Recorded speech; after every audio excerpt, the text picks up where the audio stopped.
Aló, hermanos, muy buenas noches. Aquí les saludo desde California. Son las 7 de la noche con 3 minutos. Si me pueden escuchar, me pueden decir sí o amén o poner el dedito. ¿Me pueden escuchar bien?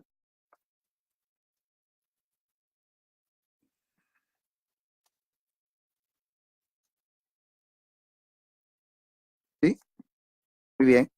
Am, Estoy así con gorro porque hace mucho frío.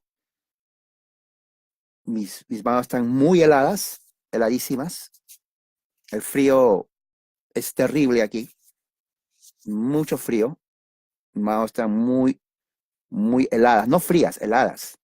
Hace un momento puse para un té calientísimo, en menos de 3 minutos se enfrió el té. O sea, tengo que calentar otra vez el té o hacer otro té. Mucho frío, mucho frío. Entonces por eso me puse aquí para que no, no me dé dolor de cabeza, pero vamos a continuar. Hoy día, en esta reunión de pláticas para los que no saben, para los que son nuevos. Para los que son nuevos, quiere decir pláticas, prácticamente se inició con el propósito de enseñar la doctrina presbiteriana reformada. Número uno, no hay otra razón. Prácticas sin el propósito de enseñar la doctrina presbiteriana reformada a aquellos que no conocen la fe reformada presbiteriana, histórica. Es el único motivo. Entonces, la fe reformada es histórica. Histórica en el sentido que tiene una historia, pero al mismo tiempo está ah, reflejada en catecismos, en confesiones, en credos, y todo eso en conjunto forma lo que es los distintivos de la teología presbiteriana reformada. El primer documento, el primer documento, el primer documento, lo repetí 3 veces, que forma la base de lo que se conoce como la doctrina presbiteriana, es la Confesión de Fe en Escocia en el año 1560. Entonces, esa primera confesión de fe en Escocia en el año 1560 sirve como base y fundamento para otras confesiones como la famosa que viene después 80 años más tarde, a la confesión de fe de Westminster, justamente Westminster, Inglaterra. ¿Ok? Entonces, ¿cuál es el origen de Westminster, de su confesión? La Confesión de Escocia en el año 1560. ¿Cómo se originó eso? ¿Por qué se originó? Es una historia larguísima que nos faltaría horas y horas. Sin embargo, voy a hacer una pequeña reseña histórica. Esto ya lo había hecho, ya lo había hablado hace unos años atrás, pero como siempre digo, nuestra mente tiende a olvidarse. La repetición es la base del aprendizaje. Para los que somos presbiterianos reformados es importante conocer lo que nosotros creemos, ah, porque tenemos que saber dónde está nuestra base, por qué creemos lo que creemos. Entonces, nosotros, a diferencia de otros grupos, entonces nos adherimos a las enseñanzas que están explicadas en las confesiones y en los catecismos de fe. Muy bien, entonces vamos a iniciar con una oración. Padre Celestial, gracias por tu amor y misericordia. Bendícenos en esta noche en el nombre de Jesús. Amén. Muy bien, hermanos, entonces ah, vamos a empezar. Voy a estar poniendo las partes principales para que así ustedes me vayan siguiendo. Entonces, el tema de hoy es la confesión de fe de Escocia, perdón, no de Westminster, del año 1560. Y luego de una breve reseña histórica voy a pasar al primer punto de la confesión. En el año 1559, estamos hablando del año 1559, uh, en Europa, lo vamos a poner aquí, en el año 1559, John Knox, o Juan Knox, bien conocido en el ambiente reformado, regresó a su tierra natal, Escocia, marcando un nuevo esfuerzo en la batalla para reformar Escocia. Antes que el presbiterianismo entre en Escocia, Escocia era un lugar dominada por el catolicismo romano, ¿no? Ah, en toda la nación los protestantes se unieron en un solemne pacto, prometiendo sus vidas y fortunas por la causa de Cristo. Generalmente eran reformados presbiterianos. En ese entonces, en el año 1560, la reina de ese entonces era María de Guisa. María de Guisa, la reina, era católica romana, muy papista, o sea, creía mucho en el Vaticano. Y ella se opuso a los esfuerzos de los presbiterianos de Juan Knox de reformar o hacer de Escocia una nación reformada, porque ella tenía el poder en Escocia. Entonces, como toda papista, ella estaba en desacuerdo, estaba en contra de eso. Entonces, esta reina María de Guisa, murió en el año 1560. Recuerde, 1560. Y el Parlamento escocés, una vez que muere la reina en el año 1560, recuerden, esta fecha es muy importante para el presbiterianismo, 1560, ¿ok? Cuando muere la reina en 1560, el Parlamento escocés entonces se reúne en Edimburgo en agosto, otra ciudad muy importante. Esto es, claro, este es asunto histórico, pero muy importante. Se reúne en Edimburgo, Escocia, ah, en agosto para abordar problemas que estaba afectando a la nación escocesa a raíz de la muerte de María de Guisa. Uno de los grandes problemas que tenía Escocia en ese entonces era la revolución social política por la corona que había impuesto en Escocia, y también el conflicto religioso entre el protestantismo reformado, no estoy hablando luterano, reformado de Ginebra, de Calvino, y el poder papal. Como en toda Europa, el poder papal tenía todo su poderío en Escocia, al igual que en Inglaterra. Pero cuando vino Juan Knox a Escocia, como que Juan Knox trajo una vitalidad increíble. Era un hombre de un carácter fuerte, determinante. Era un hombre que no se doblegaba, no tenía miedo. Él hablaba las cosas como eran. Por eso mucha gente no gustaba de Knox, porque Knox simplemente decía lo que sentía. Y en cuestión de fe, él era abierto, él decía las cosas y era directo en su manera de hablar y fuerte, tenía autoridad y entonces eso atraía a mucha gente. Entonces ese era uno de los problemas, el aspecto religioso. En la historia de la reforma de Escocia, Knox escribe, ¿no? También escribió parte de la historia del protestantismo en Escocia. Él registra el drama que se desarrolló. La nobleza protestante presentó al Parlamento escocés una réplica al Parlamento, denunciando, fíjese, denunciando las corrupciones del catolicismo romano y procurando, o sea, pedían ellos, la abolición del papado en Escocia. O sea, la situación era crítica. John Knox se presenta ante el Parlamento escocés 1560 y le dice, estos son todas las corrupciones que hace el catolicismo romano en Escocia y queremos también que se abole, una abolición, que se termine cualquier pacto o alianza que se tenga con el catolicismo romano en Escocia.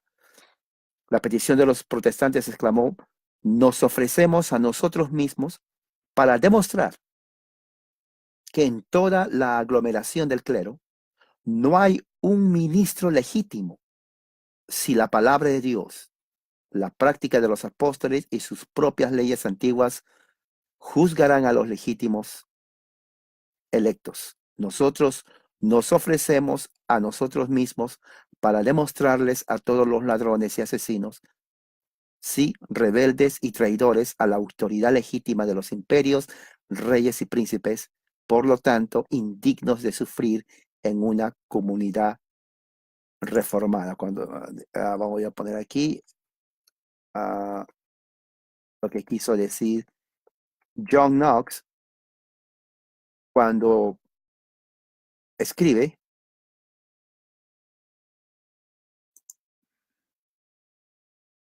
esta carta, lo voy a poner aquí,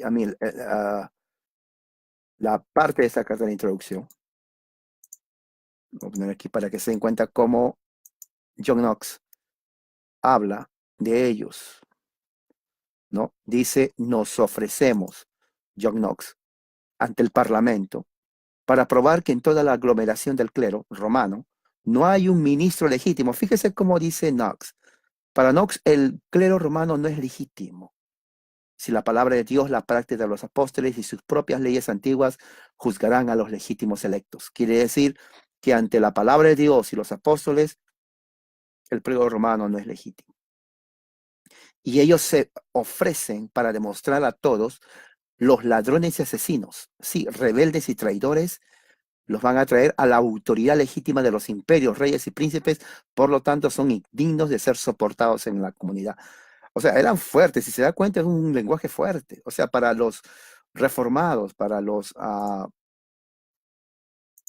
presbiterianos en Escocia, el papado y todo el clero romano son indignos, no son fieles, legítimos ministros de Dios. Y ellos estaban dispuestos a traerlos ante la justicia de ese entonces, reyes y príncipes, para que sean juzgados y no se les soporte, no se les tolere en una comunidad reformada. Ellos no querían al clero católico romano. Ellos conocían la corrupción dentro del sistema católico romano. Eran terribles, ellos rechazaron de plano esa institución. Ahora, en respuesta a lo que presentaron ellos, el Parlamento ordenó a los nobles y ministros protestantes que elaboraran en forma clara, escuchen bien, y en varios encabezamientos, la suma de esa doctrina que mantendrían y desearían que el Parlamento actual lo estableciera como saludable, verdadero y solo necesario para ser creído y recibido dentro de ese reino. Y eso fue lo que pusieron. O sea, una vez que John Knox y los otros reformadores hablan delante del Parlamento escocés, ¿no? El Parlamento escocés le dice eso, les pide, ¿ok?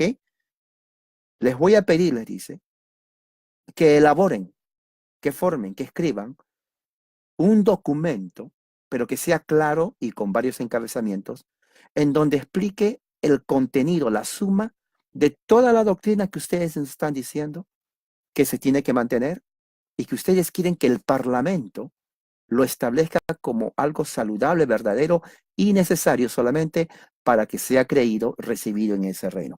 O sea que el Parlamento estaba abierto a recibir esa nueva doctrina, lo llamaban así, de la Reforma, la cual estaba siendo predicada por John Knox y todos los otros reformadores, porque ellos estaban refutando, ellos no querían que el sistema episcopal del catolicismo romano esté en Escocia. Ellos no quisieron a ningún obispo católico romano, ni a ningún cura, a nadie, porque lo consideraron corrupto y ministros son ilegítimos, o sea, no son legítimos. Entonces, ¿qué es lo que sucede? Durante los siguientes 4 días, la confesión escocesa fue redactada. Fíjese, les llevó 4 días, hermanos, 4 días desde el momento que le pidieron a John Knox y sus amigos que redactaran la confesión. Esta es la primera confesión de fe presbiteriana reformada, 1560. Entonces, ¿quiénes son los que redactaron en 4 días? Fueron justamente reformadores que todos se llamaban John. Primero fue John Winran, John Spottiswoode, John Wheelock, John Douglas, John Rowe y John Knox. 6. Todos tenían el nombre de John. En español es Juan. Todos ellos tenían el mismo nombre. El 17 de agosto de 1560, otra fecha para recordar, el documento fue leído 2 veces, fíjese, artículo por artículo, ante el Parlamento, y los ministros protestantes estaban listos para defender la causa de la verdad en el caso de que cualquier artículo de creencia fuera asaltado o refutado. Fíjese, Imagínese usted, hermano. Esto es tremendo. Imagínese usted. John Knox y sus 5 amigos, todos se llamaban John, ante el Parlamento, en 4 días. Esos hombres, para que lo hagan en 4 días, significa que conocían sus creencias. En 4 días, redactan la confesión de fe, la primera confesión de fe reformada presbiteriana. Lo presentan ante el Parlamento y no solamente eso, dice que ellos estaban dispuestos a defender artículo por artículo cualquier acusación o refutación que alguien pudiera tener. O sea que estos hombres eran conocedores de la teología reformada. Y lo leyeron 2 veces, lo cual implica que pasaron horas, no fueron en 1 hora. Yo me imagino tal vez que estaban todo el día ahí, 6, 7 horas, porque tenían que leerlo 2 veces, hermano. 2 veces, artículo por artículo. Tenían bases bíblicas y luego de ahí como un debate. Estaban dispuestos a debatir si alguien se levantara y diga, bueno, estoy en desacuerdo. Entonces ellos estaban, yo me imagino a Knox, ¿no? Todo una persona muy, no decíamos agresiva, pero diríamos firme, dispuesto a ver alguna refutación, yo estoy dispuesto a defenderlo, y los demás también. Eran hombres con gran capacidad o capacidad intelectual teológica. O sea, ellos estaban dispuestos a debatir, a defender cada punto de la confesión de fe.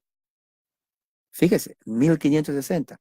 Cuando se tomó la votación para ver si se aprueba, la confesión fue ratificada. Lo aprobaron, con solo unas pocas voces disidentes que aún por su disidencia no pueden producir una razón mejor. O sea, aún los que fueron pocos los que estuvieron en desacuerdo, pero no ofrecieron una razón sólida. ¿Por qué? Porque estaban en desacuerdo.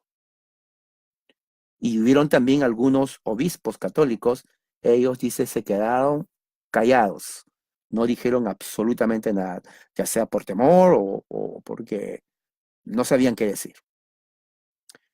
Entonces, la Confesión Escocesa de 1560 es un testimonio vivo de la verdad, de la verdad de la teología reformada presbiteriana. Estos son los inicios. Si usted es presbiteriano, hermano, usted tiene que conocer esto, porque esto es su historia. Es como usted, quién es su abuelo, es como su árbol genealógico doctrinal. Yo conozco quién es mi abuelo, mi abuela de parte de madre, de parte de padre. Creo que tengo algunos documentos. Tengo una foto de mi bisabuela. Sí, sí, tengo una foto de mi bisabuela. Bueno, ya no estaba muy chiquito, o no, de mi papá, pero en fin. Entonces son árboles genealógicos. Nuestra fe cristiana reformada también tiene un árbol genealógico doctrinal. Parte de aquí. Tal vez diríamos, empezaría con Juan Calvino, pero ya específicamente como presbiteriano en 1560, cuando Juan Knox, o John Knox y los otros 5 John elaboran la primera confesión de fe ante la Asamblea de Escocia. 17 de agosto de 1560 lo traen, lo leen 2 veces, lo debaten, pasaron muchas horas y al final la asamblea lo acepta, lo rectifica. Este documento viene a ser la base, ¿ok? Viene a ser la base para lo que viene después, los documentos de Westminster, ¿ok? Viene a ser la base para los documentos de Westminster. Porque recuerde que la confesión de Westminster es presbiteriana. La confesión es presbiteriana, los catecismos también. ¿Ok? Entonces, los documentos combinados presentan un testimonio unido que respeta los hitos doctrinales de la reforma de los protestantes, y dado que los últimos estándares se encuentran entre los descendientes de la antigua confesión, a todas las personas de la fe reformada les resulta rentable estudiar la confesión de Escocia. O sea, no es una pérdida de tiempo, porque aquí está justamente la base. Si usted alguna vez se ha preguntado de dónde viene mi creencia como presbiteriano, bueno, aquí está el origen. Aquí está el origen. Y vamos a ir estudiando cada viernes todo el aspecto doctrinal tal como lo presentó Juan Knox ante la Asamblea de Escocia en el año 1560. Lo vamos a ir estudiando, hermano. ¿Ok? Así que prepárese usted. Si usted es presbiteriano, le conviene. Si usted no es presbiteriano, bueno, es bienvenido para que aprenda. No ha sido algo que se formó hace unos años. Eso tiene una base teológica fuerte. Entonces, ya habiendo dicho esto, vamos a pasar a la primera entrada que tiene que ver con la doctrina de Dios. La doctrina de Dios. Y la introducción es una introducción larga, pero aquí puse solamente una parte. Dice así. La introducción dice así. La confesión de la fe y la doctrina creída y profesada por los protestantes de Escocia expuso a los estados, o tiene que ser expuesto, perdón, tiene que ser expuesto. Expuesto a los estados de, no sé si lo puedo arreglar aquí, vamos a ver. Mm,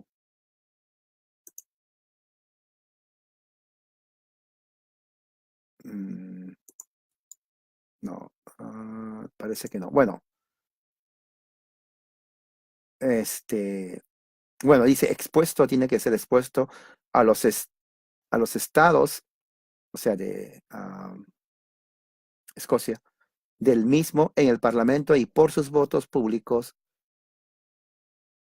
autorizados como una doctrina basada en la infalible palabra de Dios. Bueno, ahí me pasó Dios mi fortaleza, eso no es. Ustedes saben, a veces automáticamente pone eso pertenece a otra persona, pero en fin, es Dios, no es Dios mi fortaleza. Ahora bien, vamos a pasar entonces a la doctrina de Dios y dice así, voy a ponerlo aquí. Ok,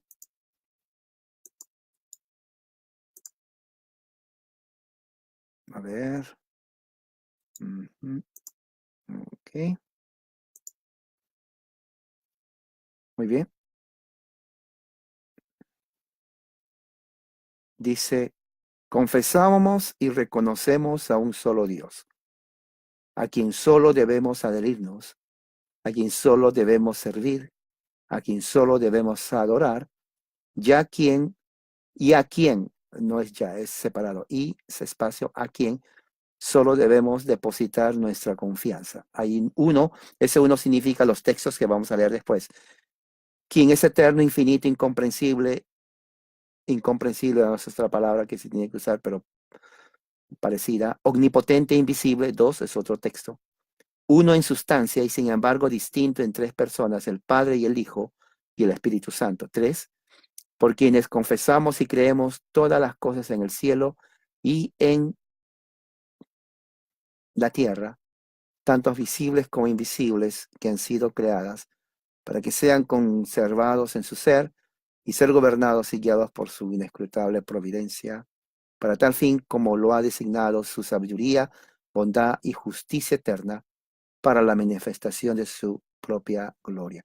Entonces, cuando ellos presentan ante el Parlamento escocés, el primer punto, el primer encabezamiento es la doctrina de Dios.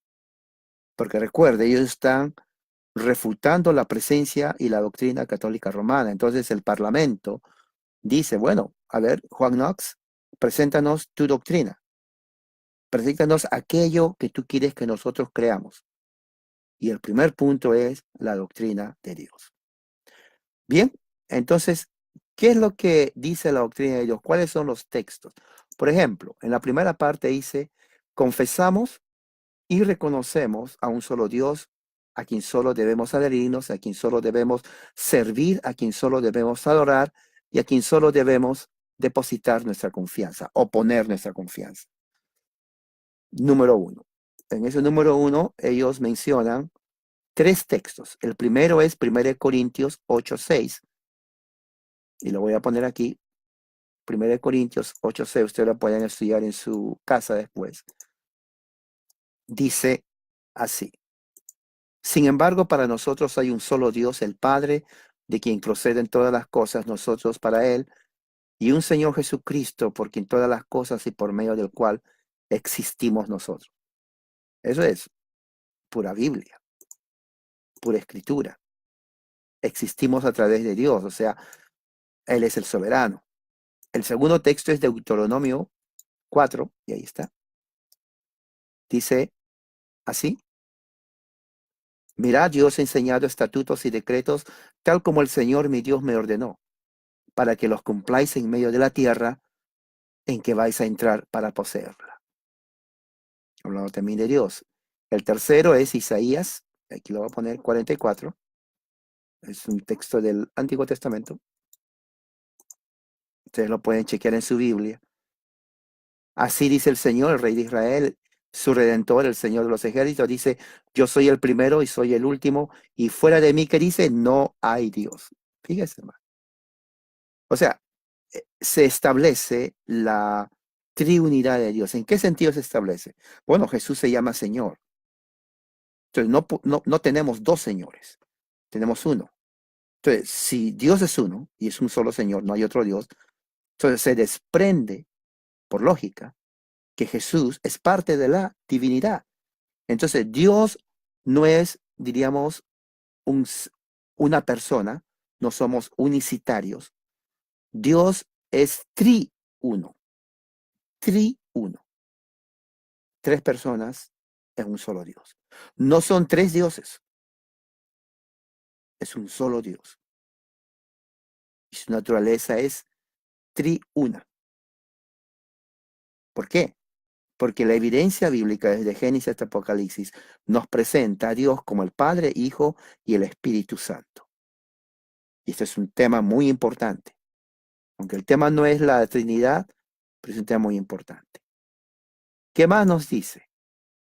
Siguiendo dice, quien es eterno, infinito, incomprensible, omnipotente e invisible. Número 2. Vaya, esos que tiene que ver con el número 2. Bueno, hay más textos aquí. El primero es 1 Timoteo 1 al 17. Ahí está. Dice: por tanto, el Rey eterno, inmortal, invisible, único Dios, a Él sea honor y gloria por los siglos de los siglos. Amén. Ese texto es, fundamental. Por tanto, al Rey eterno, inmortal. Mire cuántas atributos: eterno, inmortal, invisible, único, eterno, inmortal, invisible, único Dios, lo cual va de acuerdo a lo que dice Isaías. Este es en el Nuevo Testamento, Isaías en el Antiguo Testamento, es el Nuevo Testamento. Dice: a Él sea honor y gloria por los siglos de los siglos. Amén. Al único Dios. Nosotros adoramos a un solo Dios, pero no somos unicitarios. Ese único Dios es Padre, Hijo, Espíritu Santo. La Trinidad. Eso es lo que nos diferencia de las herejías. ¿Ok? ¿Qué más dice? Dice Primera Reyes 8:27, también otro texto muy teológicamente. Dice: pero ¿morará verdaderamente Dios sobre la tierra? He aquí los cielos y los cielos de los cielos. Fíjese cómo dice este juego de palabras. Dice: he aquí los cielos y los cielos de los cielos no te pueden contener, cuanto menos esta casa que yo he edificado. Fíjese, 3 veces menciona cielo. He aquí los cielos y los cielos de los cielos. La idea es, muchos de aquí sacan la idea o concluyen de que está hablando de los cielos de los que vemos en las nubes, luego está hablando de los cielos del espacio y luego está hablando de los cielos, ya el universo entero. No te pueden contener. O sea, Dios es tan grande, más grande que su creación, que el mismo universo infinito no lo puede contener. ¿Cuánto menos esta casa que yo te he edificado? ¿No? ¿Se dan cuenta cómo Dios es infinito? ¿Qué más? Está otro en 2 Crónicas 6:18. ¿No? ¿Le gusta estudiar las escrituras, hermano? A mí sí. Dice: pero ¿morará verdaderamente Dios con los hombres en la tierra? He aquí los cielos y los cielos de los cielos no te pueden contener, ¿Cuánto menos esta casa que yo he edificado? Es lo mismo. Está repitiendo lo mismo, ¿no? O sea, 2 Crónicas 6:18 es lo que dice 1 Reyes 8:27. Vamos a otro texto, esta vez en los Salmos. Salmo 139, 7, 8. Dice así. ¿A dónde me iré de tu espíritu? ¿O a dónde huiré de tu presencia? Si subo a los cielos, he aquí, allí estás tú. Y si en el Seol preparo mi lecho, allí también estás tú. Qué buen texto. Génesis 17:1 también es un texto del pacto. Dice ahí, y yo soy el Dios Todopoderoso, anda delante de mí y sé perfecto. Dios Todopoderoso. Está hablando de su atributo. El último texto que habla acerca de los atributos de Dios está en Éxodo, capítulo 3. Ahí están todos los textos, hermano. Dice, y dijo Dios a Moisés, yo soy el que soy. Y añadió, así dirás a los hijos de Israel, yo soy, me he enviado a vosotros. Dijo Dios a Moisés, además, así dirás a los hijos de Israel, el Señor, el Dios de vuestros padres, el Dios de Abraham, el Dios de Isaac, el Dios de Jacob, me ha enviado a vosotros. Este es mi nombre para siempre, y con él se hará memoria de mí de generación en generación. Ahora, este tema es importante. No es el tema de hoy el nombre de Dios, pero quiero decirles algo muy importante. Cuando habla de este texto, Éxodo 3, es cuando Dios revela su nombre a Moisés. ¿Ok? Esto es un tema, creo que ya lo había hablado unos años antes, pero Dios revela su nombre a Moisés porque dice, bueno, ¿cuál es tu nombre en caso que me pregunten? Y hay un trasfondo cultural teológico detrás de la pregunta de Moisés, porque recuerda, Moisés estaba en Egipto, Egipto tuvo centenares de dioses, dioses personales, de la familia, locales, tribales y nacionales. O sea, en una casa podía uno tener cantidad de dioses y decir, este es mi Dios personal, este es Dios de la familia, este es Dios de la ciudad, este es Dios de la tribalidad, este es Dios y bla, bla, bla, un montón de dioses para cada cosa. Entonces tenían sus nombres. Entonces Moisés dice, bueno, si yo voy y les digo, Dios me habló, me van a preguntar cómo se llama ese Dios. ¿Me puedes decir tu nombre? Ese es el trasfondo. Y fíjese cuando Dios le responde, bien interesante esto. No, lo estoy haciendo en una cápsula. Dios le dice, mi nombre es Eye Asher Eye, que viene a ser un tiempo, el verbo presente, ¿no? Con el verbo presente, no, es el verbo, ser o estar, ah, y también un adverbio. Entonces, dice, Eye Asher Eye, y muchos lo traducen porque no tiene el tiempo lo determina el contexto. Muchos dicen, bueno, esto significa en español, yo soy el que soy. Otros dicen, yo soy el que fui. Otros dicen, yo soy y yo soy el que seré. Porque no existe, es el verbo, pero el verbo en sí no está indicando si es pasado, presente, futuro. Y la razón que no indica es porque Dios no tiene principio ni fin. Entonces, como no tiene principio de fin, simplemente se define como es. El verbo en español es. El verbo es presente, pero no nos indica si empezó o va a terminar. Simplemente indica presente, existe. Eye Asher Eye se puede decir que Dios está diciendo, yo soy el que fui, yo soy el que soy ahora y yo soy el que seré. ¿Se dan cuenta? Pero más adelante en el texto dice, y Yahweh, pone el tetragramatón, que son las 4 letras, y muchos de una forma equivocada lo ponen Jehová, que está en nuestras Biblias. Pero en realidad no es Jehová. se puede decir que la pronunciación es Yahweh o Yahvé. Entonces se dan cuenta que de Eye, Asher, Eye, luego se contrae a Yahvé.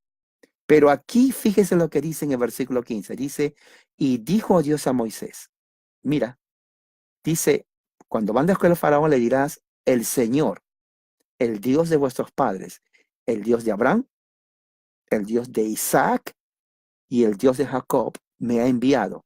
Ahora, ¿qué dice más adelante? Ahí dice, este es mi nombre. Entonces Dios en un solo capítulo mencionó tres formas de su nombre a Moisés. Uno, Eye Ashereye, Yahweh y el Dios de Abraham, el Dios de Isaac y el Dios de Jacob. No les quiero confundir, pero es exactamente lo que Dios hizo a Moisés. En fin, ese es otro tema de estudio muy importante que un día lo vamos a ver. Ok, vamos a ver el número 3. ¿Qué dice el número 3? Dice, déjeme leer, uno en sustancia y sin embargo distinto en tres personas, el Padre, el Hijo y el Espíritu Santo. Bueno, vamos a leer, el primer texto está en Mateo 28, 19, en adelante dice así.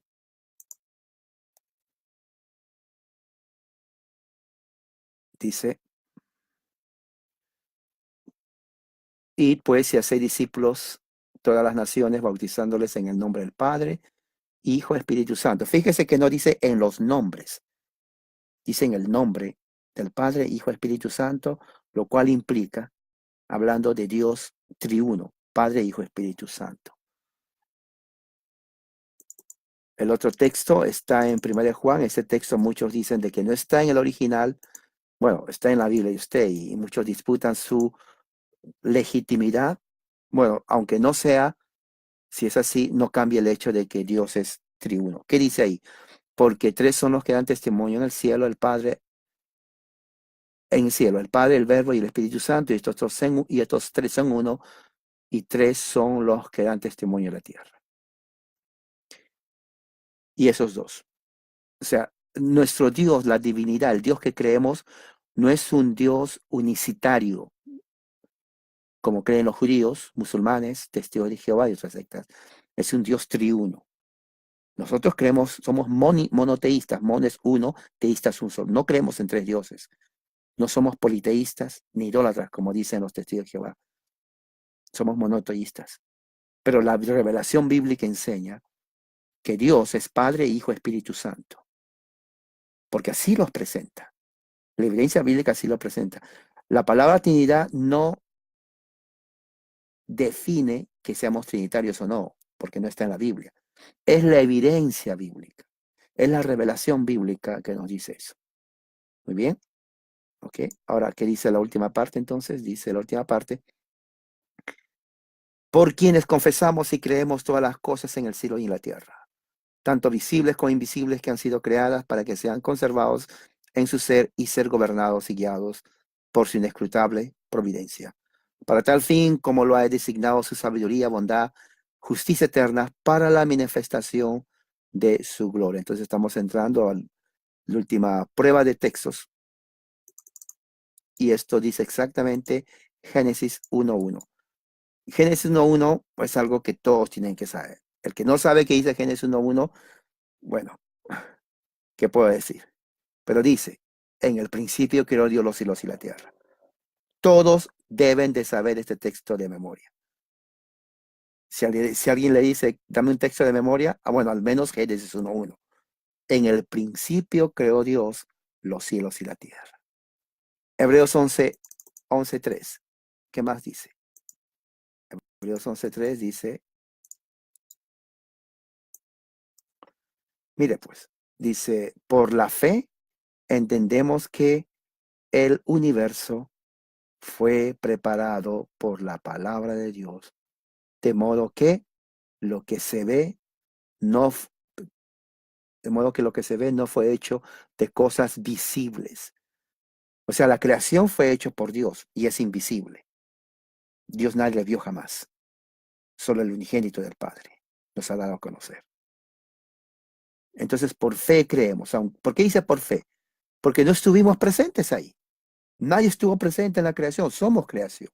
O sea, no hay nadie que tomó una foto como hoy en día con cell phone. Bueno, aquí está Dios creando la luna. No existe eso. Solamente existimos, la creación.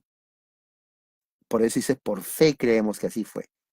Y claro, hoy en día hay apologistas, la ciencia que demuestra por aquí, pero es limitado de todas maneras. Nuestra fe no depende, a ver, quién puede demostrar que Dios existe. No depende en eso nuestra fe. Aunque nos ayuda a comprender, no depende de nuestra fe. Nuestra fe depende en la revelación de la Biblia. Por eso dice, por la fe entendemos. No dice por la evidencia física entendemos, sino por la fe. Y luego dice en Hechos 17:28. Fíjese lo que dice. Dice Hechos, porque en Él vivimos, Dios. Nos movemos, Dios. Y existimos, Dios. Así como algunos de vuestros mismos poetas han dicho, porque también nosotros somos linaje suyo. Aquí estaba Pablo citando a un personaje filósofo griego. Pero el punto que está haciendo él, que Pablo, todo creacionista cristiano, la creación depende de Dios.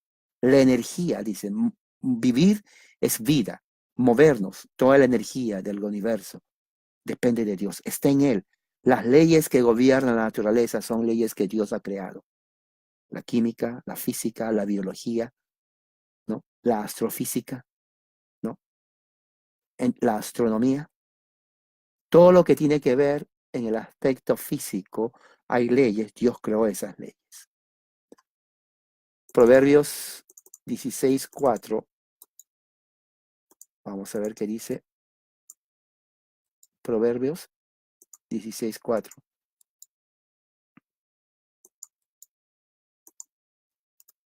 Dice así: todas las cosas hechas por el Señor tienen su propio fin. Hechas, creación. Aún el impío para el día del mal. Es increíble, porque aquí tiene que ver ya con el aspecto teológico, pero también el aspecto físico. Hay una razón. Cuando dice fin, significa propósito. Sí, el evolucionista, el que no cree en Dios, dice, bueno, todo apareció por casualidad. No hay una mente, no hay un propósito en la creación. La vida no tiene propósito, dicen ellos. Por eso que para ellos tiene ramificaciones muy importantes ese pensamiento, ¿por qué? Y fatales, porque al decir que no hay propósito en la vida, entonces uno puede abortar un feto. Uno puede abortarlo porque dice, bueno, es materia, se mueve pero no tiene vida. Como no hay propósito, abórtenlo. Eso es lo que trae, por eso cada cosmovisión tiene consecuencias. Nuestra cosmovisión es bíblica, lo que la Biblia enseña. Y la Biblia enseña que hay un propósito en cada vida. Hay un propósito en toda la creación. No hay casualidad, no es que, bueno, a ver qué pasa. Hay un propósito señalado. Y aún, dice, el impío, el malo, el soberbio, el arrogante, el malvado, fue creado por un propósito.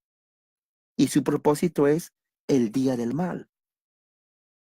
Entonces, nada se escapa de la providencia, de la sabiduría, del propósito eterno, de su predestinación, preordenamiento de Dios en el universo, en la vida física, en el hombre, en todo. ¿Me entiende? O sea, nuestra fe está fundamentada en la palabra de Dios, la cual nos explica que Dios es el soberano por todo. Hay un propósito en cada punto de la creación, tanto vegetal, animal y humana, inclusive universal. No se puede decir, bueno, Dios no sabe ni por qué creó. A ver, ¿para qué existe la piedra? No se sabe, se equivocó. Hay un propósito en cada creación, especialmente en la vida humana. Aún el impío fue creado para el día malo. O sea, no solamente fue creado, sino hay un propósito. Bueno, el día malo, su condenación. ¿Me está entendiendo? Entonces, ya hemos visto entonces la primera parte de lo que es la confesión de fe escocesa que tiene que ver con Dios y los textos bíblicos que acompañan. Así entonces terminamos aquí esa introducción. La semana que viene vamos a entrar ya de lleno al encabezamiento número 2 y de esa forma entonces vamos a estudiar las bases de nuestra fe cristiana reformada presbiteriana. Vamos a orar, hermanos. Padre Celestial, gracias por tu amor y misericordia. Gracias porque eres un Dios poderoso. Que nos podamos haber edificado en esta noche. En el nombre de Jesús nuestro Señor. Amén. Bueno, hermanos, que la gracia y la paz sea con todos ustedes, hoy y siempre. Amén.